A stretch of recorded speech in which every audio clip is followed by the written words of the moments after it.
Hello and welcome to Minu slow living diaries. আমি মিনু, আশা করি আপনারা সবাই ভালো আছেন। আজকের দিনটা আমার অন্যান্য দিনের চেয়ে একটু ভিন্ন।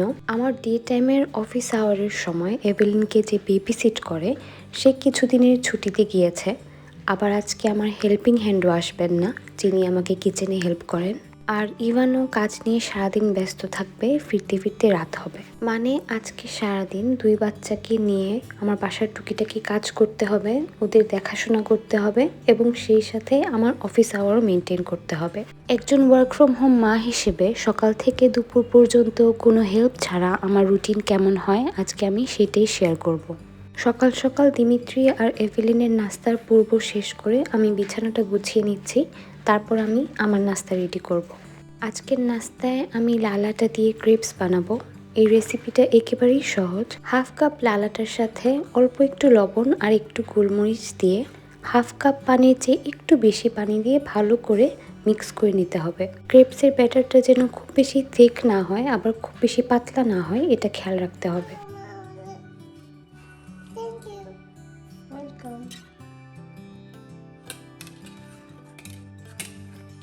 পানি দেই? সাবধান, দেখি একটু মাকে দাও। আমি একটু হেল্প করি।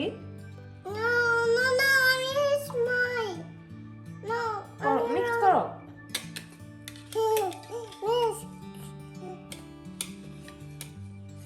একটা ননস্টিকি তাওয়া একেবারে হাই হিটে গরম করে তারপরে একেবারে কম আঁচে নিয়ে আসতে হবে। একটা ব্রাশ দিয়ে তাওয়ার চারিদিকে অল্প একটু তেল মাখিয়ে নিতে হবে, কিন্তু তাওয়ার মাঝখানটাতে তেল দেওয়া যাবে না। লাল আটা দিয়ে ক্রিপস বানাতে গেলে সাইডটা অনেক সময় তাওয়ার সাথে লেগে লেগে যায়, কিন্তু আপনি যদি ব্রাশ দিয়ে তেল মাখিয়ে নেন তাওয়ার চারিদিকে, তাহলে ক্রিপসটা আর তাওয়ার সাথে লেগে থাকে না, খুব সহজেই উঠানো যায়।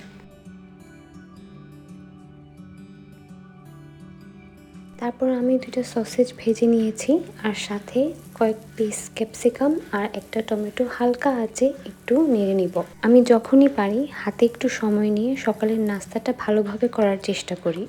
সকালে ভালোভাবে নাস্তা করে দিনটা শুরু করলে মুডটাও আপলিফট হয় এবং একটা এনার্জিও কাজ করে।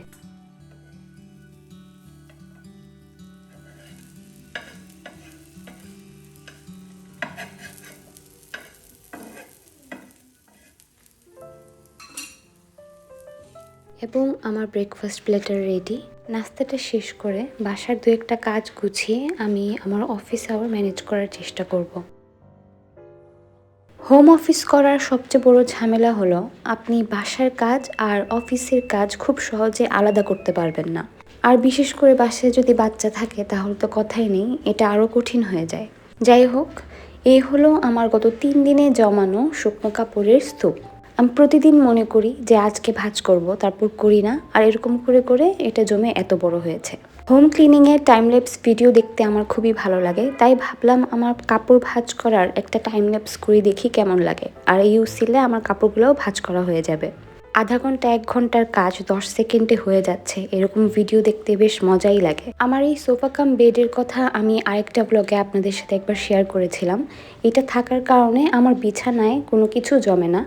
এক্সট্রা কোনো কিছু থাকলে আমরা এই সোফা কাম বেডের উপরেই রাখি। সকালের নাস্তা, বেডরুম গোছানো আর কাপড় ভাঁজ করার কাজ শেষ। আর একটু আগে আমার ওয়াশিং মেশিনের কাপড় ধোয়াও শেষ হয়ে গেছে। কাপড়গুলো নাড়তে দিয়ে আমি চেষ্টা করব 1-2 ঘন্টা অফিস আওয়ার করার। আমার এই বাসার সবচেয়ে বড় সুবিধা হলো দুইটা বারান্দাতেই অনেক কড়া রোদ আসে। মেঘলা দিনেও কাপড় দিলে কাপড় শুকিয়ে যায়। প্রতিদিনের ধোয়া কাপড় দিনে দিনে শুকিয়ে যাওয়ার শান্তিটাই আলাদা। দিমিত্রি আর এভেলিন দুজনেই খেলা নিয়ে ব্যস্ত। এই ফাঁকে আমি চেষ্টা করব একটা ক্রাফটের টিউটোরিয়াল শ্যুট করে ফেলতে। আমার দুই বাচ্চাই যেহেতু ছোটবেলা থেকে দেখে আসছে যে মা এমন টাইমে অফিস আওয়ার করে, এই টাইমটাতে মাকে ডিস্টার্ব করা যাবে না, তাই আমার খুব একটা অসুবিধা হয় না অফিস আওয়ারটা মেনটেন করতে। দিমিত্রি তো ভালো করেই এটা বোঝে, কিন্তু এভেলিনকে মাঝে মাঝে ম্যানেজ করাটা একটু কঠিন হয়ে যায়। টিউটোরিয়াল শ্যুট করা শেষ। এই দুইটা ভ্যালেন্টাইন নম পুতুলের ফুল টিউটোরিয়াল এবং ফ্রি টেমপ্লেট খুব তাড়াতাড়ি আমার ওয়েবসাইটে পেয়ে যাবেন। ডিসক্রিপশন বক্সে আমার ওয়েবসাইটের লিঙ্ক দিয়ে দিচ্ছি, যদি 2-3 মিনিট সময় থাকে একটু ঘুরে আসবেন। গতকালকে এই সাপ্লাইসগুলো কিনেছি আমার কাজের জন্য।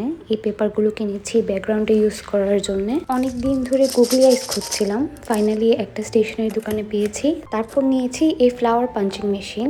এই পাঞ্চ মেশিন দিয়ে ছোট্ট কিউট ফ্লাওয়ারটা খুব সহজে পাঞ্চ করা যায়। আমার নিজের জন্য ফ্লাওয়ার স্টিকারের এই সেটটা নিয়েছি, 120 টাকা করে পড়েছে। আর 18টা মার্কারের এই সেটের প্রাইস পড়েছে 850 টাকা। তারপর নিলাম এই গ্লিটারি পেপারের স্টিকার শিট।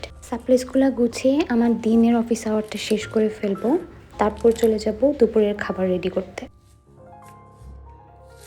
দিমিত্রি আর এভেলিনের দুপুরের খাবার আগে থেকেই রেডি ছিল। আমি নিজের জন্য একটু সবজি রান্না করছি। এই সবজির রেসিপিটা অনেক সহজ, আপনি যদি তাড়াহুড়োর মধ্যে থাকেন তাহলে এই সবজিটা ট্রাই করে দেখতে পারেন। এটা করতে আপনার পেঁয়াজ, গাজর আর ক্যাপসিকাম লাগবে। এছাড়া অন্য কোনো সবজি যদি আপনি অ্যাড করতে চান করতে পারেন, তবে রান্নার সময় পানি ছাড়িয়ে এরকম সবজি না দিলেই ভালো। একটা তাওয়ায় মিডিয়াম আঁচে অল্প একটু তেলের মধ্যে পেঁয়াজ কুচি, লবণ, গোলমরিচ আর পাপরিকা দিয়ে একটু সময় ভেজে নেবেন। পেঁয়াজ 2-3 মিনিট ভাজা হয়ে গেলে ওইটাতে ক্যাপসিকাম আর গাজর কুচি অ্যাড করে দিবেন এবং আঁচটা অবশ্যই লো হিটে রাখবেন। সবকিছু তাওয়াতে অ্যাড করা হয়ে গেলে 2টা চামচ দিয়ে ভালো করে মিক্স করে নেবেন। তারপর 5 মিনিটের জন্য একদম অল্প আঁচে ঢেকে রেখে দিবেন। এই সবজিটা করতে 10 মিনিটের বেশি সময় লাগে না। এই সবজিটা আমি প্রথমে করেছিলাম দিমিত্রির জন্য, কিন্তু এখন এটা আমার একটা ফেভারিট ডিশ হয়ে গেছে। আমি দুপুরের খাবারের জন্য সাদা চালের বদলে কাউনের চাল নিয়েছি, সাথে এই সবজিটা আর 1 পিস মাংস নিয়ে নিব। আপনি যদি সাদা চালের হেলদি অল্টারনেটিভ খুঁজে থাকেন তাহলে কাউনের চাল, ব্রাউন রাইস এবং ওটস এই 3টা আপনার খাবারের লিস্টে অ্যাড করে দেখতে পারেন। আজকে খুব বেশি থাল বাসন জমেনি, তাই হাতে হাতেই সব ধুয়ে ফেলবো। সকাল থেকে সন্ধ্যা পর্যন্ত কিচেনের সিঙ্কে কিছু না কিছু একটা থাকবে, কিন্তু আজকে খুব বেশি থাল বাসন জমেনি, তাই দেখেই শান্তি লাগছে। বাসার যত কাজ আছে সব কাজের মধ্যে থাল বাসন ধোয়ার কাজটা আমার কাছে সবচেয়ে বেশি স্যাটিসফাইং এবং থেরাপিউটিক মনে হয়। আর সবচেয়ে বিরক্তিকর আমার কাছে লাগে কাপড় ভাঁজ করার কাজটা। বাসার কাজের লিস্ট থেকে আরেকটা কাজ কমলো। এখন দিমিত্রি আর এভেলিনকে ঘুম পাড়িয়ে 1 কাপ কফি নিয়ে একটু কাজ করার চেষ্টা করব।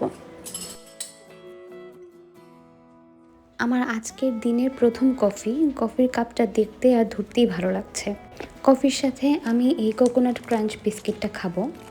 এই বিস্কিটটা আমার আর এভেলিনের অনেক প্রিয়, তবে যাদের নারকেলের স্বাদ পছন্দ না এই বিস্কিটটা তাদের ভালো নাও লাগতে পারে। আমার আজকের দিনের লাকটা অনেক ভালো, সব কিছু কেমন জানি যেভাবেই রুটিন করেছিলাম ওইভাবেই হয়ে যাচ্ছে।